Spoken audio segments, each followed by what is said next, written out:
I'm very glad that I was invited by MGK Sagan to come and exhibit my work here. My name is Anna Bohigian. I was born in Cairo, but I lived a lot in Canada, and I migrated into Canada, and I lived there for quite a long time. Then somehow I started moving around in the world, and now I have a studio in Cairo that I go and I come wherever I have exhibitions. And I have this exhibition now. This exhibition, I prepared some of it in Egypt, and some of it was brought from the different museums or collections. And this work here on the wall, I did in relation to the writing I had done on Woven Winds in 2018. I decided to illustrate the whole writing. So it has about the way the brain is, the different concepts that happened during the making of the cotton trade. Ja, wir zeigen aktuell die erste Museumsausstellung von Anna Bogoyan im Museum für Gegenwartskunst in Siegen. Der Titel der Ausstellung, Manchmal trifft die Gegenwart ganz unerwartet auf die Vergangenheit, ist eigentlich ein direkter Einblick in das künstlerische Schaffen und in die Arbeitsweise von Anna Bogoyan. Wir zeigen erstmalig zwei neue Arbeiten, die sich zum einen mit der Geschichte des Suezkanals beschäftigen, deren globale Bedeutung ja jetzt erst kürzlich im März 2021 allen bekannt wurde. Und ebenso ist Thema einer weiteren Arbeit die spanische Grippe von vor 100 Jahren, die erheblichen Einfluss hatte auf die Pariser Friedenskonferenz und die Versailler Verträge. Insofern, dass Woodrow Wilson, der damalige amerikanische Präsident, an der spanischen Grippe erkrankte und somit geschwächt in diese Friedensverhandlungen ging, die große Auswirkungen dann auf das folgende Jahrzehnt und auch die Rolle Deutschlands als Verlierermacht eben auch hatte.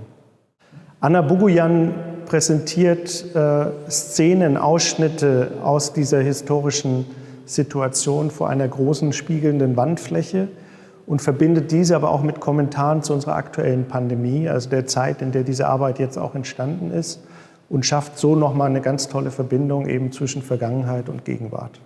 This piece is called A Walk in the Garden of the Unconscious. In French, it was a promenade dans le jardin de l'inconscience. This construction is done like a mandala, where you have 4 gates, and you enter and you go from one gate to another, and there is a center point. In our bodies, in our interiors, in our soul, we have a garden, and it depends how this garden is created and how we nourish the garden of our soul. Sometimes our garden is very beautiful and joyous, and sometimes it gets to become meager and dries out. That means that we become bitter with life. So the garden gives light, revives the humanity. Interessant ist, dass in ihrer Arbeit ganz unterschiedliche Themen zueinander kommen. Das ist die Wirtschaft, das ist die Politik, das ist die Philosophie, aber auch sind historische Mythen, die aufeinandertreffen. Und ihre Erfahrung, ihre Lesweise der Welt übersetzt sie in ganz unterschiedliche Medien. Stark entwickelt aus der Zeichnung spielen aber Fotografie, Malerei, Collage ebenso wie eine Rolle wie groß angelegte gefundene Objekte und Rauminstallationen, die sie entwickelt. Insofern erscheinen ihre Rauminstallationen auch wie ganz große Bücher, begehbare Bücher oder auch Landkarten, in die man sich hineinbegibt, durch die man sich hindurch bewegen kann und in ihren ganzen Details auch einzelne Aspekte entdecken kann. Ja, kennzeichnend für die Arbeit von Anna Bogoyan ist auch, dass sie sich meist vor den Ausstellungen auch lange Zeit an dem jeweiligen Ausstellungsort aufhält und vor Ort noch Installationen, Werke selbst entwickelt. This work, which is on Nietzsche, it started when I was in Torino for the exhibition that I had in Castello de Rivoli in 2017, September. So Nietzsche lived and loved Italy. He loved Torino, and that is where he wrote All Too Human, one of his writings. Nietzsche went out for a walk, and he saw people beating very heavily horses. And actually there was a stable there. So they beat so badly the horses that the horse died.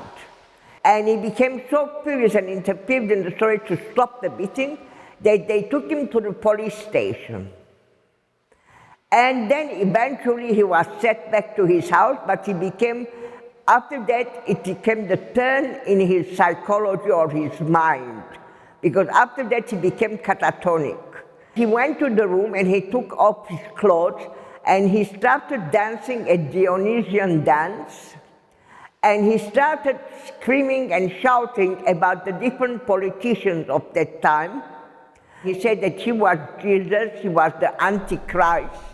In this case, I have the lepers that I had visited in India, but most of them have died now. Leprosy is something that doesn't exist anymore, or it does exist, but people try not to say it, and the United Nations, I think, has said there is no more leprosy. But in somehow, the corruption that we're living on and the pollution we are sacrificing, or the concept we are going through, is like leprosy, like we are losing parts of our brain, that means parts of our function as human beings, which is what happens to lepers. They lose their hands, their feet, their nose, their mouth. This is what we are having through our brain. And the whole system, in some ways, in the world is falling apart. And this is why I put the lepers and Nietzsche together, because they have a correlation of inaccepting the social system.